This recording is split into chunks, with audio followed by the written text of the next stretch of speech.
Hello, Internet. And welcome once again to the Always Online Multiplayer Gaming Podcast brought to you by mmobomb.com, your home for all things multiplayer related. I'm your host, Mike Byrne, a.k.a. magicman, as always, and this is episode 508. We're doing it live, twitch.tv/mmobomb. Chat joining us. Make sure you get, when we get there, chat, I need some extra bombs. Throw those in chat for me. Got a ton of feedback to go through on our MMO discussion last week. We're going to have a little more this week talking about specifically live services. But if you're listening on YouTube, watching on YouTube, listening on Audible, Spotify, any of the podcast platforms, thank you so much. While you're there, give it a like, subscribe, thumbs up, turn on the notifications. But most importantly, chime in on YouTube and on mmobomb.com with your weekly bombs and your question of the week answers. Big part of the show. Without you, those parts of the show don't exist. And just a little programming note here. We're going to have the cast the next 2 weeks as normal, but then we're going to have off on March 22nd. I'll be in Las Vegas, so there won't be any Always Online cast on that Friday, the 22nd. And the MMOBomb Discord is this far from opening. Some of you in chat, I'm going to be hitting you up over the next week if we're friends on Discord, to kind of soft launch, get you in there. Just make sure like all the permission settings are the way we envisioned it working and everything. We've done some testing, but you'll help us finish the testing. So then we'll make the link public, and we hope you'll join us and hang out with all the MMO bombers playing Final Fantasy, World of Warcraft, Guild Wars 2, any game you want. It'll be a good time. Joining me to go over all kinds of fun stuff today, Mr. Troy Blackburn. What's up, Noob Fridge? Been catching up on some crafting in Lotro this morning, so I'm level 66. I'm out of Mirkwood. I am headed towards Isengard, and I'm behind on my crafting, so I've got to do some catching up on that. Got to do a little catching up. Can you back your mic off a little bit? I think you're popping it a little more than normal. You're just trying to swallow it, but get that crafting. Also on the line, Dino Fries, Mr. Matthew Donofrio. How are you, sir? What's up, guys? Best time of my month. Ready to get into it. I've been playing games, you guys. I've been gaming. I don't know about you guys. Been doing some gaming. You know, playing a little video games here and there. Those vidya games, as my dad used to say back in the day. On that note, I think we just get started with the news. Let's go.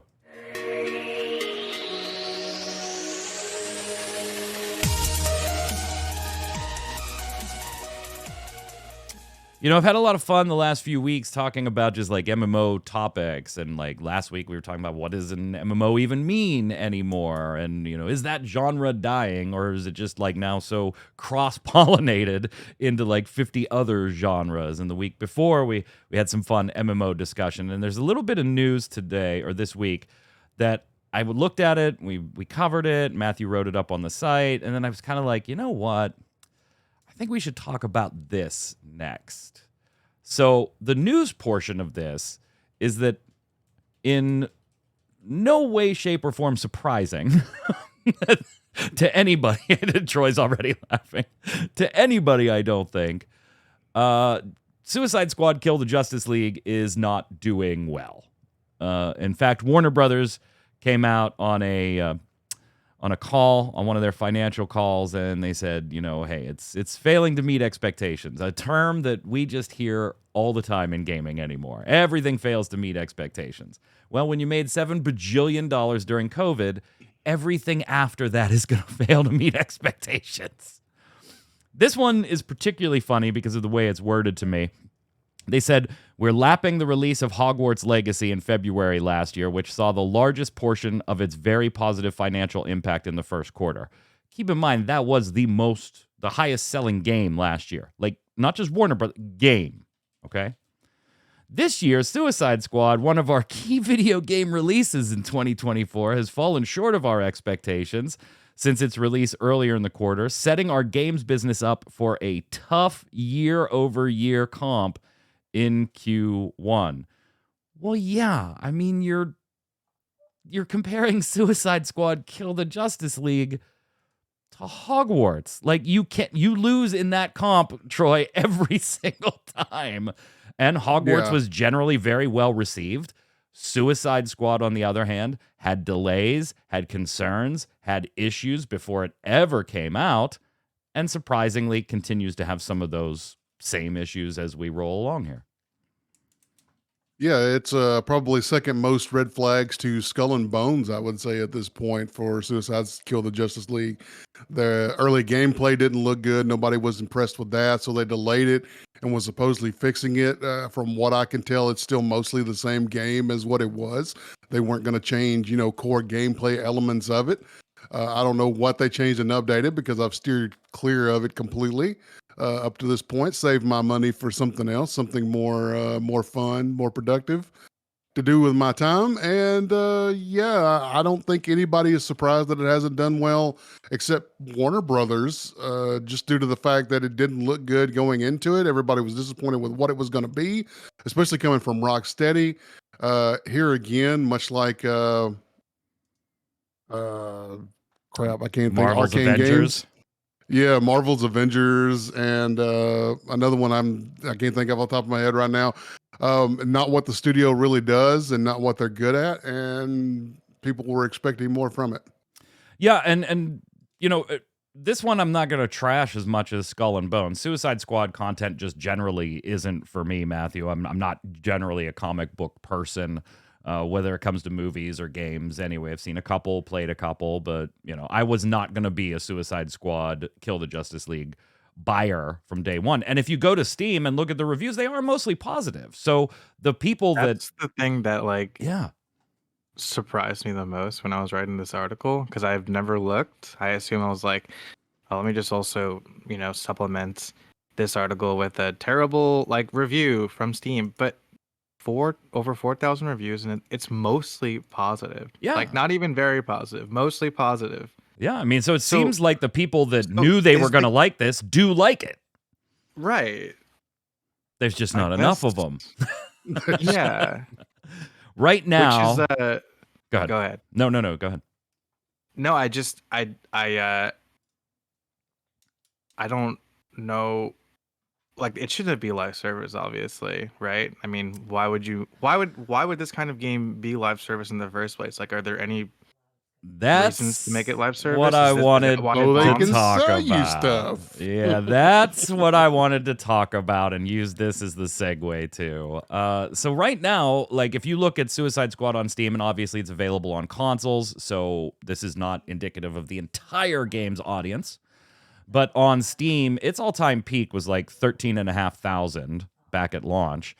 It's trending around 500 now. 459 on now, 571 in the last 24 hours as far as playing the actual game. Those numbers are not good for a live service with the IP that it has, with Warner Brothers expecting it to, hey, at least this should do kind of okay compared to Hogwarts. Okay, that was just dumb. It's like Square Enix, on some of their failed to meet expectations. It's only sold 3 million. We expected 40. It did not meet expectations. But so that's kind of what I wanted to talk about today. And chat, chime in as you go. We have seen, obviously, over the last, let's say, 4 or 5 years, a big push into live service games. Not to say they didn't already exist, right? I mean, at its core, World of Warcraft, Final Fantasy, those are technically live service games. You pay a monthly sub and content keeps coming and the game keeps going and going and going. So they're not new, but over the last year, we've seen last few years, 5 years or so, we've seen this push from the industry for everything to become that recurring revenue live service, even games that, when you said it earlier, you look at it, Matt, and you say, why is this a live service? Marvel's Avengers was a big one. It was why is this a live service? And why is it being developed by a company who's never done live service type games in the past? So where are we now, Troy? When you look at the industry, specifically live service games, what are these things doing wrong? What are they doing right? We've seen Sony, who wanted to do 12 live service games by 2025, drastically scale that back. We are seeing other live servicey games, Nightingale, right? I mean, that's not really live service because it doesn't have, a recurring fee of any type, at least yet. It's early access. But they are talking about putting it in an offline mode. So we're kind of seeing this little shift back. But the idea of recurring revenue is just too tasty for these companies. So what are we seeing now that's good? What are we seeing now that's bad? Where does the live service game go from here? They're not putting gameplay first, obviously. They're putting what can we recurring monetize first. And I think that's super obvious looking at these games that it's about how much money can we make off of it. And come to find out, they're not making tons of money off of them. We've seen so many failures. Yeah, they're making some money off of them, but nowhere near what their projections obviously we're going to be at. So yeah, we're not developing good games first and then letting the player base decide, hey, would I be willing to shell out a few bucks for this or that later on? It's from the very beginning pushing that cash shop, that live service, that what can we sell you? Here's skins, here's progression, here's all sorts of different things in our cash shop. And meanwhile, your gameplay is boring and repetitive and not interesting at all. Yeah, there's two kind of schools of thought here, though, Matthew, and I wonder which one you ascribe to, right? When you are making a live service game, we've seen primarily two different examples of the development life cycle for that type of product. And it's and I'm not even really sure, I'm not really convinced which one's better at this point. Like, the one is developed from the very beginning with the idea of it being a live service, right? And then your play model, your gameplay loops, everything is based on the idea of this is going to be a live service. Here's what makes it compelling to play. Here's how we're going to add content to it. Here's how we're going to monetize it. That being part of the plan at the beginning. Then the other school of thought is make a game and let's just jam freaking live service elements, cash shops, cosmetics, and stuff into it at some point, which is kind of the way Marvel Adventures felt, right? Or Marvel Avengers felt, right?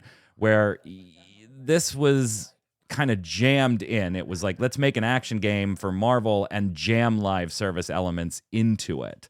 Now, I don't know the particulars. I'm not behind the scenes with all those developers, but we've seen failures and successes on both sides of that development tree. So I'm not entirely convinced which one's even better.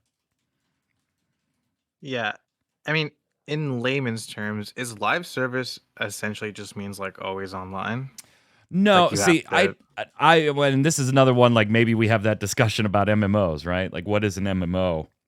These days, Baron Vagabond in chat kind of asking a similar question. Is a game that lets you play with a friend considered live service in your eyes? No.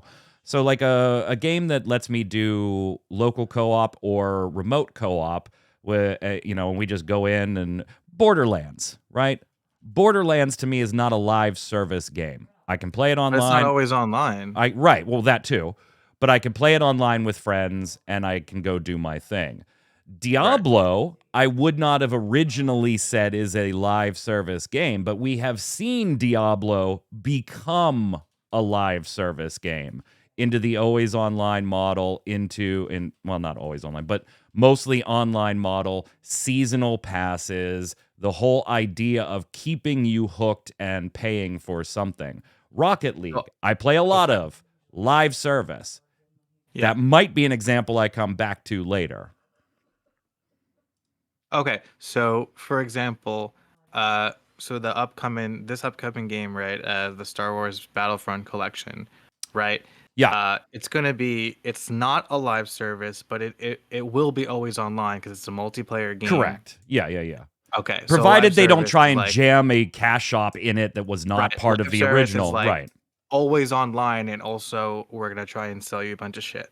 Right. Is that basically Whether what it's it a is? seasonal model or something Seasonal like that. model, Yeah. right. Seasonal model's the big one right now, right? That's the one we constantly see. Yeah. And that's different from like, let's say, a single player game that has like, let's say, like DLC. Right, because That then would be you're different. paying for, Elden Ring is an offline single player game. They're going to sell they're going to sell an expansion and you buy the expansion and you go and play that. That's not a live service.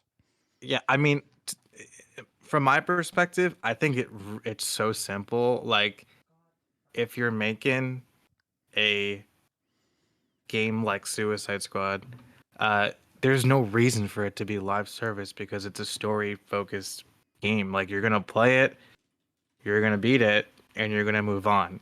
Like, make DLC if you want to like make more money Right. off of the game.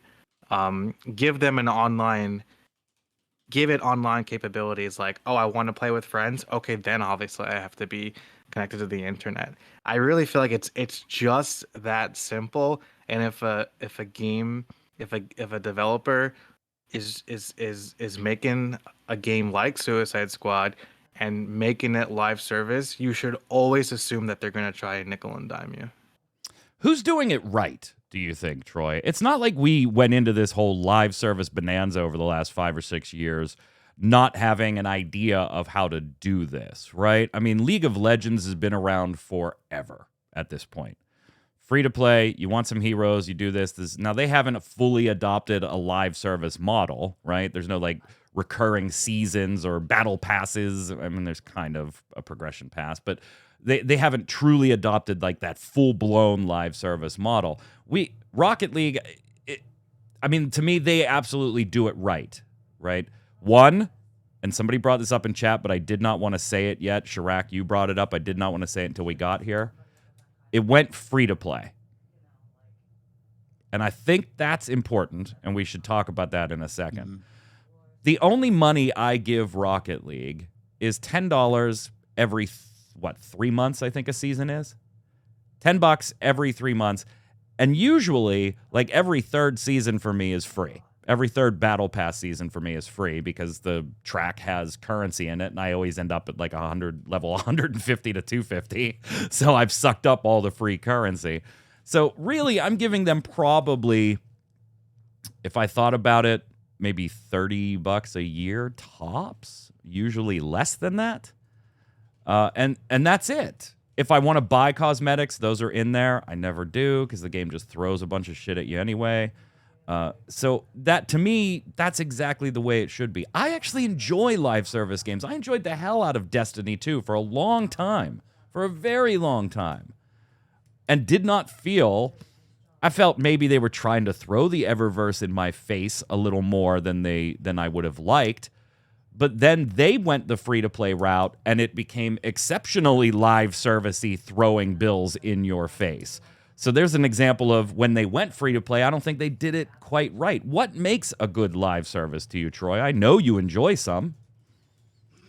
I think a couple of great examples are Warframe, which have already been brought up in chat, and Path of Exile. I think those are two excellent examples of live service games that do it right. They have recurring monetization. They have things that you can buy, but they're not always pushing you towards the cash shop super heavily. I think Warframe probably does more than Path of Exile, but I don't think either one is super heavy. I think they're both fair in their monetization. I think they weren't created with the idea first of how much money can we make. I think they were created with the idea of let's make a good game, and then people are going to be willing to support that game and give us money for different things going forward into the future for a long time. So I think going back to my first point of gameplay comes first, I think that's a great way to do it. And two examples of success that has been found by doing it that way, by making compelling games that people want to stay in and want to keep playing in and do get hooked into. And then they're willing to come off some money every now and then. Not everybody. There are always, those who will just, I'm free to play no matter what. But you've got more folks giving money to companies like that than you do something like Suicide Squad's Killed the Justice League. Who does it the worst, in your opinion? Like, what's the worst one? You've Matthew smiling in the background. This one. This game. What game? This game. Suicide Squad. I don't know, man. Any game that is a story driven, like a game that you have to buy outright from the get-go and is a story driven game and really shouldn't have any online, like shouldn't have any need to connect to the internet except for if you want to play co-op with a friend. Any game like that is the worst example of a live service game. I don't know, man. So take a look at this. Like, I don't know if a lot of people remember this. When Marvel Avengers, and poor Marvel Avengers, were beaten up on it because it was a terrible live service. Throw it in the box with Anthem, right? Oh my God, Anthem. When Marvel's Avengers came out, not only were they like jamming the cosmetics and stuff, but there were battle passes, or the equivalent of battle passes in that game, and we expected them to be there, right? But then when they revealed them, they were worse than we even anticipated. If you don't remember, they were initially per character. Do you remember that, Troy? Oh God, They yeah. were per character. Each character had their own battle pass that you had to purchase and gain, and you had to play with that character to gain on that battle pass and then switch to another character. And that was also back when you could not join groups with like characters. So if Troy and I wanted to play together, but we both wanted to be the Hulk, one of us had to not be the Hulk. So there was like all kinds of stuff. Man, I bought the Hulk battle pass, but Troy's always playing the Hulk. I can't even be the Hulk. Like, Yeah. it was so bad. It was so bad. Yeah, Marvel Ultimate Alliance, I think, is a great example of what Marvel Avengers could have been. Ultimate Alliance was an ARPG, of course, but as far as telling a Marvel story with multiple characters and things like that, you could have made the third-person version of Ultimate Alliance and gone that direction with Marvel's Avengers, and then you could have still sold things like cosmetics and battle passes, not per character battle passes, because that's a bunch of bull crap. But I think that could have been a prime example of what Marvel's Avengers could have been had they gone more in the single player with DLC route instead of just trying to be a live service game.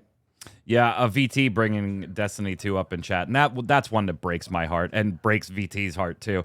Destiny 2 is pretty bad. I bought Lightfall on the Humble Bundle, but there's things from Lightfall locked behind an annual pass, 2 dungeons and some raids, I think. Yeah, and then they have the whole vaulting of content too. Like Destiny 2 for me, Matthew, going free to play, I was like, that is fantastic. That is fantastic, the way they were doing it. It was like going to be a Guild Wars 2, right? You get the base game, and then if you want the expansions, you buy the expansions. And you shell out a little cash. But let's give you that little taste, right? Final Fantasy XIV giving you the first couple expansions as part of the unlimited free trial. And then if you want to continue to play or get the new classes, pass those first couple expansions, buy the other expansions. And sub up, a little different than Destiny there too. But then, yeah, Destiny like jammed. They were like, what do live service games offer? Cool. Let's charge for expansions. Let's add season passes. Let's add content passes. Let's add all the cosmetics we already had there. Let's limit inventory in certain ways so that it was just an absolute cluster of a free-to-play conversion. An absolute cluster of one. Yeah, the only just like going off of what Troy said, like a good one, I'd say Halo Infinite is a good example as a good live service game, I'd say. That's a good point. They were one of the first ones, chat, you can correct me if I'm wrong, if there's somebody before them, but they were one of the first ones that decided, hey, we're going to do season passes, but we are going to cancel that whole fear of missing out, right? You could go back and make progress on any one season pass that you want to at a given I recently time. did that too. I had an itch to play, and I played for like a week, here and there, and I finished like the very first battle pass they had when they first launched, because I never completed it when I did play a lot back then, and I completed it and I was like, awesome. Then I uninstalled, but it was cool to like complete a battle pass, because I rarely get to do that. And But then that was I glad I had that uninstalled. option. And you could just choose like which one you want to work on. That's fantastic. Every game should have that. That, in my opinion, should be the new normal. Yeah, it definitely should. I always hated, because there's all those psychological ploys that these games use, right? Whether they're live service or they just have cosmetics or loot boxes or whatever. But there's all those psychological ploys to like exploit people that have addictive personalities, right? And that was always one of them. There were points that I was playing certain games only because I was like, ugh, I want to get that reward, Troy, but I got to get it before, March 9th, and I got to grind out Battle Pass stuff. That whole fear of missing out, and Halo's answer to that was really good. Another one that I've always liked, and there are ups and downs with this one, definitely ups and downs with this one. But I think you'll go with me a little bit here, Troy, is the Division / the Division 2. I love the gameplay loop and the way they've structured it. Now, there are issues and have been issues that they have addressed and introduced new issues. So it's not like one of my, this is a good example of live services. That's kind of like my middle tier is the Division 2. It's like, this isn't terrible, and I do enjoy the game. So I'll sit through it. Where Rocket League is like, this is how it should be done for me. It's one of the few what we think of traditionally as live service games. Of course, MMOs and MOBAs and stuff fall into that category as well. But when we're talking about live service games, we all kind of know what we're talking about here is stuff like the Division and things like that. It's one of the few that I've tolerated playing and put up with some of the stuff that I didn't like because I thought the core gameplay loop was interesting enough to keep me in the game. On the flip side, we have games like Babylon's Fall. Anybody remember that? I'm one of the 7 people that own it. A physical copy, no doubt. No. Hell no. No. The only reason I own Babylon's Fall is because Square Enix sent it to me. That's the only reason I own Babylon's Fall. That shut down real quick. Real quick. I mean, at one point, there was literally one person playing it day after day, to the point that I think IGN or Kotaku, whoever, it's one of the big gaming sites, they like actually contacted them and interviewed them. They were like, "You're the only one playing this. Why are you still in here? Why are you still in here?" Yeah, I mean, chat, let us know. What do you think? What live service games are doing it well? What games are absolutely abysmal when it comes to implementing live services? And how can this genre kind of change? Obviously, the game companies want to make money. I get it. We also don't want to feel nickel and dime every time we hit start on the damn thing. So is there something that we're not thinking of that nobody's tried before? Like maybe not doing a season pass, but doing something else. Let us know your live service thoughts in the comments below. We'll come back to that for our question of the week. Now, I want to talk about some new and upcoming stuff. 2725 timestamp. We did it. Here comes a game with the absolute worst fucking name ever. And annoying to type as well. Oh my God. Project Leet. Yeah, boy. L33T coming later. But not only is it Leet in Leet speak, they actually, in the title of the game, put fucking periods between each of the letters and numbers. Yes. So it's not just Project Leet, it's Project L33T. This is an extraction shooter coming out later this year from HomeGuard Games.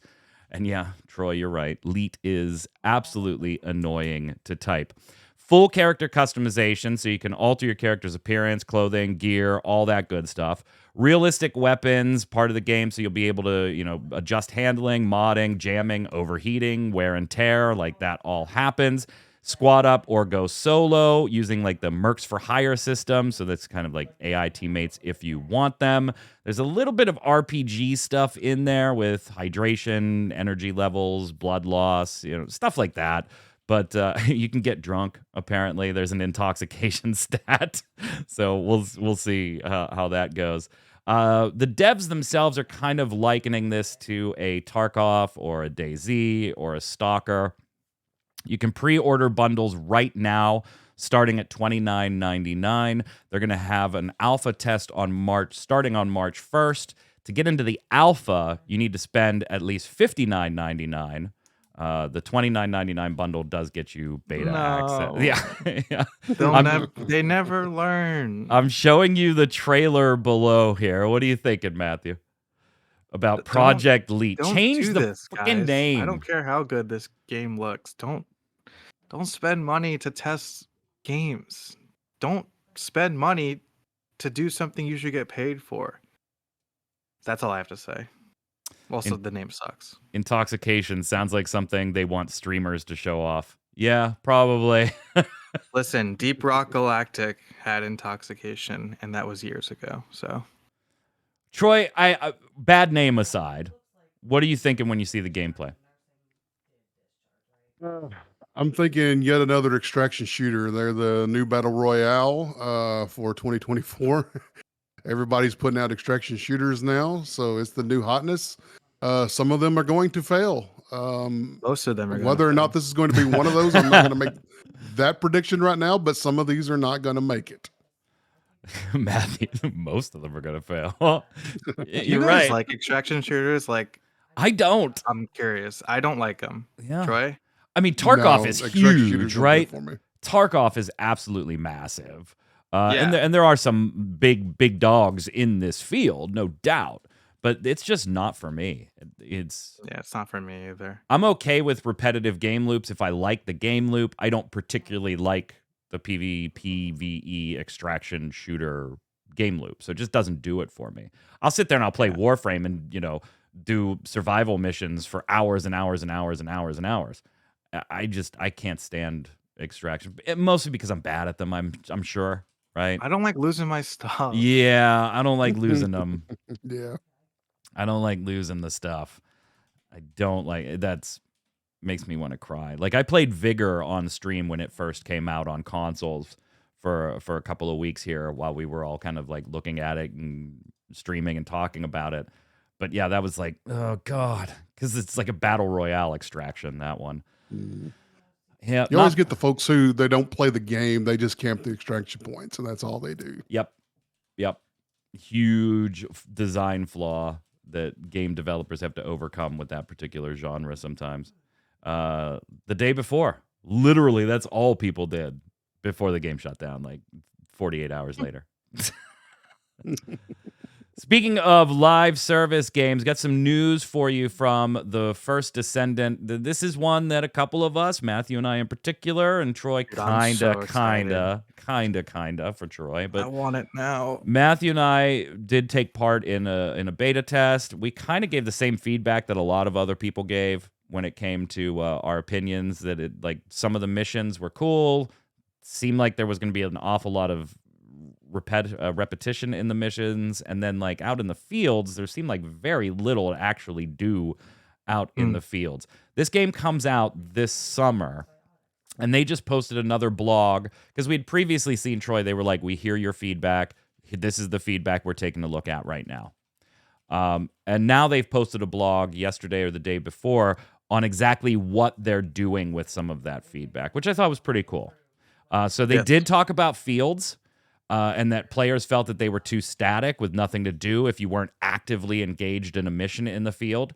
So to address that particular concern, the team's going to be improving missions and adding more individual content to the fields. So they'll provide more details on that content later, but they're adding field-based content. Now, besides those issues, they did talk about the new content that the dev team is working on. This includes some new out-of-combat content that they're calling the Encrypted Vault. These are going to be located throughout the fields and contain information from the Magisters. That's lore-related stuff. They're going to be like a decryption puzzle thing in a mini game to earn rewards. So another additional thing in the field. They're going to add void fragments and void fusion new reactors, new content based around those. They're going to be located throughout the fields to summon a commander that's like a secret boss that players can all team up and take out and get special rewards. And there's other new stuff that they're adding to it. I love hearing this type of feedback, Matthew. Like, it was good that they acknowledged it initially a couple of months ago, and they said, here's the feedback that you've given. We're going to work on some of this. And mission repetition and fields and all that stuff was in there. But now circling back a few months before launch and saying, here's some specifics, and we're going to have more specifics later. It's still Nexon, so I still have that nervous question mark about monetization, speaking of live services. But I love the communication that they're doing so far. Yes. Everything you just said, I agree with it. I'm just really excited. I mean, I said it last time I think we talked about this, but this game was going to for sure be pay to win out the ass. But I don't know. I'm hoping that it'll at least be a good amount of hours of fun before it gets to that point for like just the casual player. And those who really, really love it will have no problem, I guess, spending that money to keep playing. Here's the thing, Troy. It's coming out at an opportune time if it does things right. Now, we don't know the exact launch date for it. We know it's like, whatever, summer 2024. But that puts it right up against Destiny 2's expansion. That's good. Sorry. Go ahead. I think that is good. Yeah. I think it's a Yeah, very really opportune time because Destiny is on shaky ground right now. That expansion is going to dictate a lot of Destiny and Bungie's future. Like it or not, it is. And if it's not quite up to snuff or what players are looking for, a brand new Destiny-type game just hit the market in the First Descendant. That's good timing as long as you don't screw it up. Yeah, because even a player like myself who is just going to try it casually is interested in checking it out.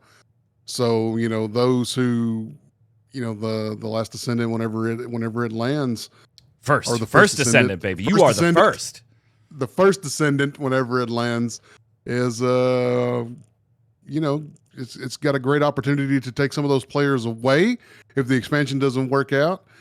Even if the expansion is okay, I think you got a lot of folks who are really frustrated with Destiny 2 right now and would be looking to at least try. I don't know that they would jump ship. I think maybe to some of them, you've got some of that World of Warcraft effect, right? Like, I'll try something else, but at the end of the day, I end up going back to Destiny 2 all the time. Yeah. I think you've got some of that effect with Destiny 2 because a lot of people have sunk a lot of time into that game.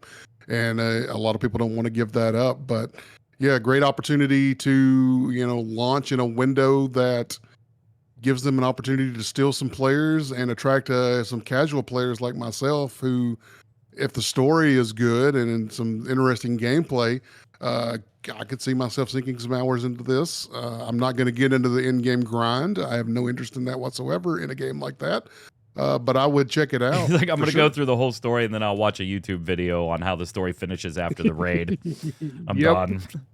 Yep. Hey, if you're a little disappointed that Helldivers 2 is not on the old Xbox-a-rooney, then maybe this will do it for you. The Forge Falcons, big-time Halo Infinite Forge mod community, they're going to create Helljumpers. And they've got a team of about a dozen talented forgers working on it already. It's going to be very, very similar gameplay to the massive success that Helldivers is. So Helljumpers kind of going to be their own rendition of that in the Halo universe. So I guess, Matthew, that's kind of like the, hey, we want this game on our platform and it don't exist, so let's make it. I think this is really cool, but Halo Infinite, even how cool Forge is, it's not like Fortnite or Roblox where you can just have this like standalone experience. Like, I don't like Fortnite, but I played Lego Fortnite and I had a really good time. There's like, I'm not into Roblox at all, but there are some games that I've like watched gameplay of, and I'm like, yeah, dumbass Roblox graphics aside, and stupid blocky characters, like, that looks really cool. Like, correct me if I'm wrong, but Halo Infinite Forge it's not at that level of like. I don't know, man. I've seen some impressive stuff out of the Forge. Impressive stuff. Yes. Now, this is a big ask. The Forge Falcons are saying that they're promising a comprehensive PvE experience. They're going to incorporate procedural objectives, in-game progression, mechanics, upgrade systems, boss fights, extraction missions. So they're kind of taking this above a traditional mod, the way you might think about them in Forge, Troy, and making, a full-blown release date. So release date 2030? Yeah, I don't know. I don't know. Nah, I don't think it'll be that crazy. Probably come out this year. I'd be surprised. Really? Be surprised. Yeah. Okay. Yeah, that kind of stuff usually these big projects like that usually take some time. By then, I'm sure Helldivers would be out on Xbox. It's a rush to market, gents. It's a rush to market. We got to see who gets there first. Wait, let me just ask you really quick. So, like, but do you think that Halo Infinite Forge like has that capability? Because to me, Halo Infinite Forge there are some really cool stuff, but it's still, to me, it's like it's within Halo Infinite. It's not like a separate Well, I mean, it's a full-blown level editor. So you can Yeah. create your own level. Now, how big and how immersive you can make that level to appear to be, an open or a shared world, Yeah. that's going to depend on the talent of the modders and the time and everything. So, yeah. I guess in terms of like a platform, I guess I still like when you can't just like boot up like let's say like what's it called? Helljumpers. Like you have to go into Halo Infinite Forge, go to Forge, and then launch it. Yeah. Right? Yeah. You would have Okay. you would I have to guess access the from my forge. perspective, like that limits things. I wish there was like a way that Halo Infinite had like how Fortnite has it, where it's like right on the home screen. It's like, do you want to play Fortnite or do you want to play Lego Fortnite? So that's just what I'm getting at. Yeah, I don't think it's such a big deal for anybody looking for it, though. Okay, I will say this. that's I fair. do agree with you in that it might be a bigger deal for people that aren't active Halo players Mm-hmm. who have no idea, what Halo Infinite is or know what it is but have never played it. And then to know what the Forge is and how to access the Forge, it does create maybe a little extra barrier for somebody who heard about Helljumpers and is trying to figure out how to play Helljumpers. When it agree, comes yeah. out. That I might Yeah. agree with you that there's a little extra step or two in there. It's not a mess, but there's a little extra No. step or two for the uninitiated on the Forge. VT says, Yeah. I better able to be used cat ears I bought in Halo Infinite. It's the Yeah. only $5 Yeah, I spent in that using game. the Halo cosmetics is obviously that's cool. I'm showing you some B-roll footage of one that I know Troy and I are really, really interested in with like a huge fingers crossed type thing. Because, this one's been around for a while. It was formerly War of Dragnaroks or Dragnoroks, something like that, yeah. Triune Studios MMO coming up, Eternal Tombs. This is the one that if you've heard us talk about it before, it's kind of like a D&D style thing in that there is a DM kind of running things with, and it's a full sandbox. So they can like spawn all kinds of stuff and running events and change things in the world and all that. They are getting ready. It's weird. The trailer says announcing closed pre-alpha, if you're watching the B-roll on screen right now. In the announcement, it refers to it as closed beta. So whatever. We'll refer to it as closed beta. That closed beta is going to kick off on April 2nd. There's no purchase required, so you can go sign up on the site to hopefully get into that closed beta. Now, they are planning on launching as a microtransaction-free game, but you'll have to buy the game and purchase a sub instead. So they're going to go full-blown sub route. This is one of those things, Troy, we've been watching it for a while, that it's like, this could be very, very, very neat and very, very cool. But if you're going to have a box and a sub, you got to have a player base. And I'm not entirely convinced on the player base on this type of game yet. Yeah, I'm not sure that this game has that much attention at this point. I think probably the only reason that I'm really aware of it at this point is just because of what I do for a living here. Right. I'm not sure that I would have ran into it or heard much about it or clicked on links for it. Other than that, it does have a cool idea of having the DMs sort of running the game, and they can spawn different things and control different monsters and sort of be active with the game world. And I think that's really interesting. I think if you're going to do it like that and you're going to do it well, I think that the box price and the sub could be justified. The question becomes, how big is their staff? How much are they really going to be involved in it? How often they're really going to have those sort of things going on in the world? Is it like a once a day thing, or what's going on with that? So I don't know. There's a lot to see and a lot to unbox when we get our hands on this. Yeah, Matthew, it's definitely one of those ones, right? If you charge a box fee and a sub, you're automatically putting yourself up to compete with World of Warcraft and Final Fantasy XIV. If you're an MMORPG, yes, you have this very cool dynamic feature that those games don't have, undoubtedly. Now, is it cool and unique and interactive and interesting enough that it's going to pull you away from another box fee and a sub you might already be paying?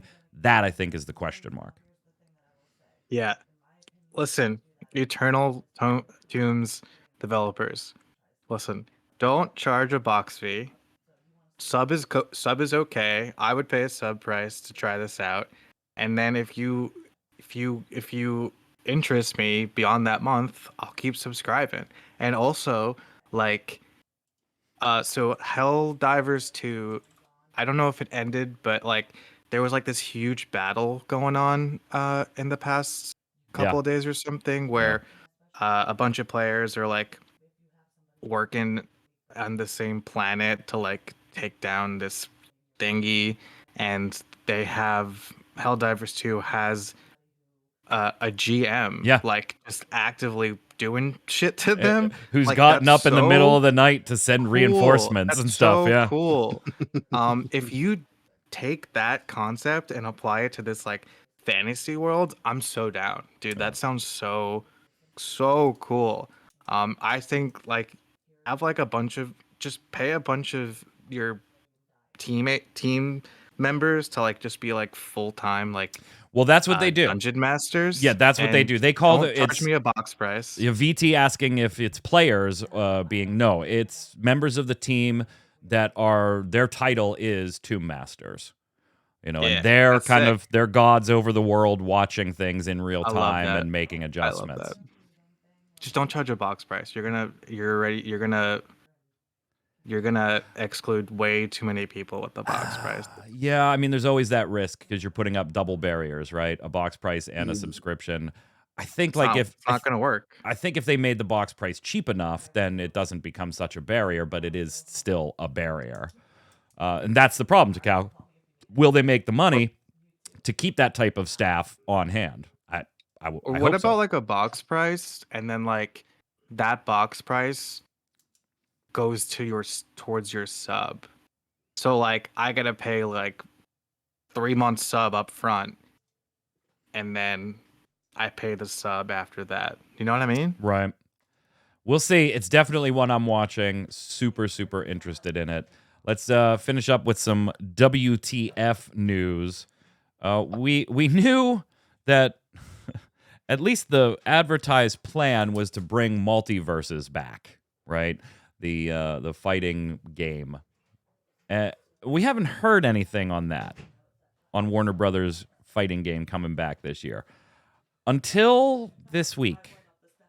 But it's still not even official there. Here's where we heard about it and why it's WTF. And thanks to Edmund Tran for tweeting this out. McDonald's Australia is about to do a Multiversus Happy Meal promo. Let's go. So, I mean, that would indicate that Multiversus is coming back, Troy? Maybe? It certainly sounds like it, doesn't it? Unless they're just promoting dead IPs. Surely to God, that's not a thing. Right, but like if you wanted to do a WB partnership with like Superman and, you know, Taz and Bugs Bunny and all that stuff, then you don't put Multiverses on here, right? It's just, you know, a Warner Brothers, like specifically it says Multiverses. And no Hamburglar DLC, no play. Fair enough. Fair enough. So maybe coming back. I think we seriously doubted that it actually would. Yeah, I don't think that it would. I didn't think that it was actually going to. I do remember specifically saying I didn't think it was going to. In last week's show, we briefly touched on some asymmetric game. We were talking about Gigantic, right? And we had talked about a bunch of games in that genre recently. Evil Dead and Killer Clowns is coming up. That's another one we talked about last week. And Friday the 13th and the Texas Chainsaw Massacre. Well, right after the show last week, we covered that the co-developer of the Texas Chainsaw Massacre, Sumo Nottingham, was no longer going to be the developer. Was total out of the blue announcement that they weren't going to be the developer. Now, Gun Interactive was not ready to publicly say last week who was stepping in, but they did that earlier this week. So, and apparently they're working with Sumo Nottingham for a transition here.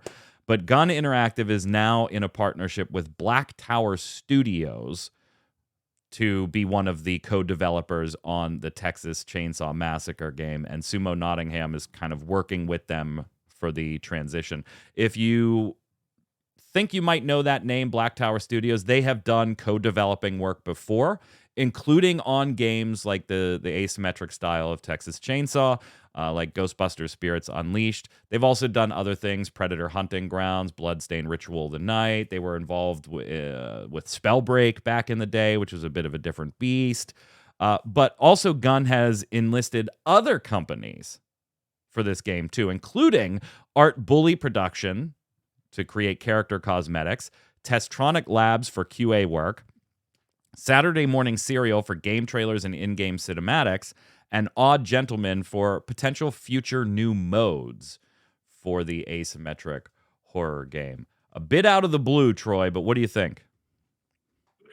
I think initially, I think players were probably a little afraid. What does this mean for our game? Oh yeah, What is that was what all it sounds over like Twitter. is they're putting What it sounds like is they're putting even more resources towards this game, and it sounds like you're going to be all right. I'm checking Steam charts, of course, because this has been one that was doing really, really well for a long time. Surprisingly, at least on Steam. And again, this is just Steam. A little under 700 players right now, Matthew. A little under 700 players right now. Well, that's not good. Yeah, I mean, its all-time high was 17 grand back at launch. In August, it had 10 grand, and then September 5, October 2, November and December 1, and then every month, January and February so far this year has been under 1,000. But I guess I assume that if they're like, let's get another team on board to just do it ourselves, that they are bringing in enough money, like instead of cutting people, they're like, let's get another studio to double team this with, that they have a good thing going. And again, that's just the Steam audience, right? This is a game that's available on multiple platforms, consoles and stuff like that. So this is just the Steam audience that we're talking about there. So, I mean, good luck to them. They keep saying, don't worry, don't worry, don't worry. But these games, I feel like, and it's what we talked about last week, Troy, these types of games just keep petering out more and more now. Yeah. There's so many of them, and then you've got the big king of the hill at the top that attracts so much attention. Dead by Daylight, baby. Yeah. If you're likely holding and waiting and hopeful that Rainbow Six Siege will get a sequel, yeah, don't hold your breath. The game's creative director, Alexander Karpazis, says, yeah, it really doesn't need a sequel. We're probably not going to do that. Because of everything they've done in the game's engine, the Ubisoft Anvil engine, making a sequel is probably a step backwards. And this is his exact quote: "We really do know that this game is a game that can last forever with the people and the talent and the tools that we have today. So let's build upon what we have rather than a sequel." Kind of an interesting take there, Troy. I wish more games would kind of go that route and be like, let's just keep iterating on the game we have. There's no sense in splitting player base and creating a sequel and moving on from there. Overwatch is an example of somebody who I mean, you're not a fan of really having your entire Destiny player base have to migrate to Destiny 2 and pay along the way. and pay to do sort of the same things they had already paid to do, and even then keep vaulting content. No, I'm not a big fan of that kind of stuff myself. You've got some sequels like Smite 2 that's a huge technical upgrade. That was such a cool video on the Conquest updates posted on the site this week. That looks amazing. Looks so cool. Yeah, it does look really cool. Let's go do the weekly bombs.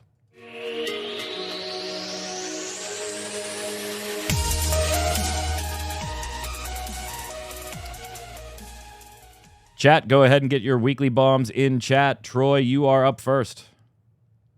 I'm giving a bomb to Smite 2 right now, and everything that we've seen from them looks really fantastic. That Unreal Engine 5, man, that's going to do wonders for your game.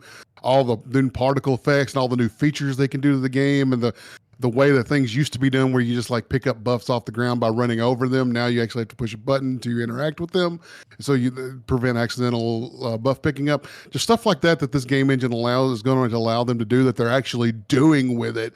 Looks fantastic, and I think it's going to be a phenomenal step forward for the game. Yeah, again, that Conquest video, even for somebody that's not huge into MOBAs, it was such a cool video to watch. It was visually pretty cool to watch as well. Now we just need them to release videos for all the other modes. Yeah.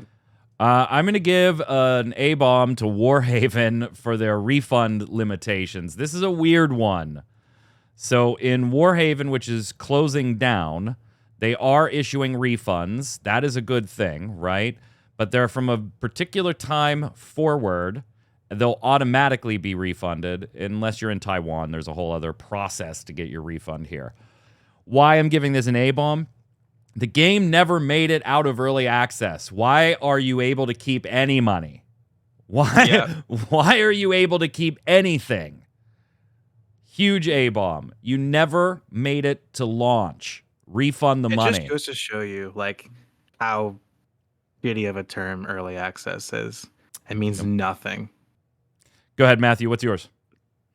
Mine, dude, Dub Bomb 2. World of Warcraft Classic Season of Discovery Phase 2. I'm still playing. You're still in? As somebody who's never played World of Warcraft before, I'm still playing it. They got you. They got me. I'm having fun. The dev team is like super communicative with the way things are going. They're making adjustments like every single week and making things better from what I can see. I'm having a lot of fun. I'm almost max level, and yeah. Nice. From chat, Tori the Chicken saying, dub bomb to Nadeo, Trackmania. For the rally car, A-bomb to me for sucking at it. It's, well, I mean, when you think about it, though, there were far fewer surfaces, right? Correct me if I'm wrong, Tori. You are far more well-versed in Trackmania than I am. But, like, the rally car wasn't made with some of the surfaces that now exist in Trackmania in mind. So I would assume there's a bit of a learning curve in general. To Cal saying A-bomb to having a snotty, sick kid that thinks daddy's lap is the best place to spend the day. Cold incoming in 3, 2, 1. Been there, my friend. Been there. Baron Vagabond, dub bomb to Guild Wars 2. The latest patch brought great gameplay in the form of new weapons and story. Yeah, Troy, how are you enjoying it? I know you did the preview. We put that article up. Weapons proficiency and all that good stuff. What are you thinking about the new patch? I'm working on catching my Guardian up in the story. That way I can get to the new patch. That way, because you have to play the story to unlock the new weapons.